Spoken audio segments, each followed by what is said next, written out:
Hello, welcome to the Apocalypse, another B movie review. This time I have Yakuza Hunters Part 2 Duel in Hell. This review is going to be kind of weird because I have some conflicting information. Some of the stuff I come across says this movie was released in 2010, other is 2012. I think I think I'm going to go with 2012, or at least 2012 is the DVD release in America, so we'll go with that. It was directed by Shinichi Okuda. It stars Asami Sugura, uh, Naoki Kawano, and Chuck Johnson, who might also be known as Hitomi Miwa, if I haven't like screwed everything up. Okay, so anyway, this is a sequel to a movie that came out previously called Yakuza Hunters Number One, and this one pretty much picks up more or less where the last one left off. It's a couple years later, and the lead character Asami has returned to town, and she's come back to see her old master, who's now running some sort of restaurant or bar or something, and she doesn't have a place to stay, so he goes to another slightly older lady and says, "Can Asami stay here?"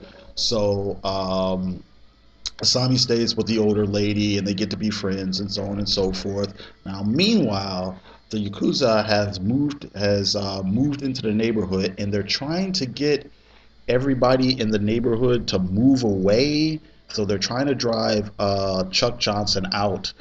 Um, and I can't remember. They must have said exactly what it was, but I can't really remember. But basically, they want to take over all the property in the neighborhood. And as you can imagine, there's fights, there's conflicts, there's people trying to get bought off and they can't get bought off, and there's death and killing, and of course revenge, and it's all done in a pretty, for the most part, over the top manner.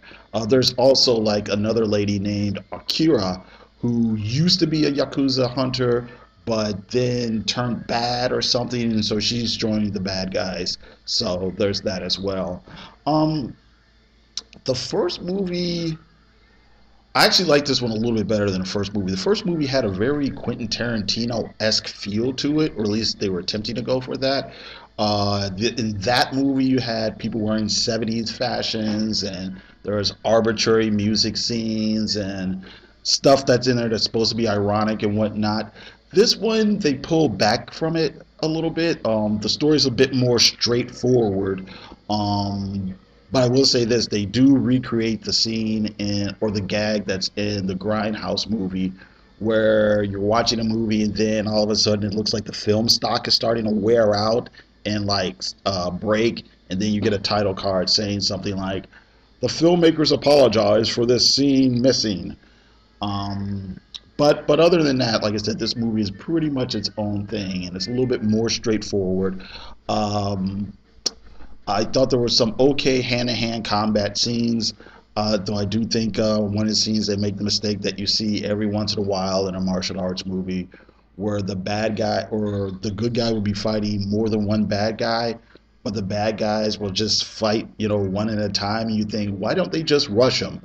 Or, hey, isn't there a gun on the ground somewhere? Why didn't somebody try to pick that up? But there's that, and there's a climax that is pretty ridiculous and pretty over the top that you'd only see like in an Asian action film. But for the most part, it was enjoyable. Asami is a really beautiful woman.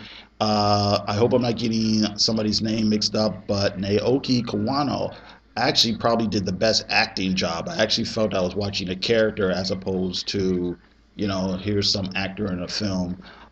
Chuck Johnson, I think, did a pretty decent job as well. The special effects were okay. It's not big budget stuff, but it's okay for this type of film. And that's pretty much it. Like I said, it's not a masterpiece. It's not even as clever as it could have been, but if you like stuff like this, you might enjoy it. Okay, that's it. I got to thank you very much for listening, and you have a good day.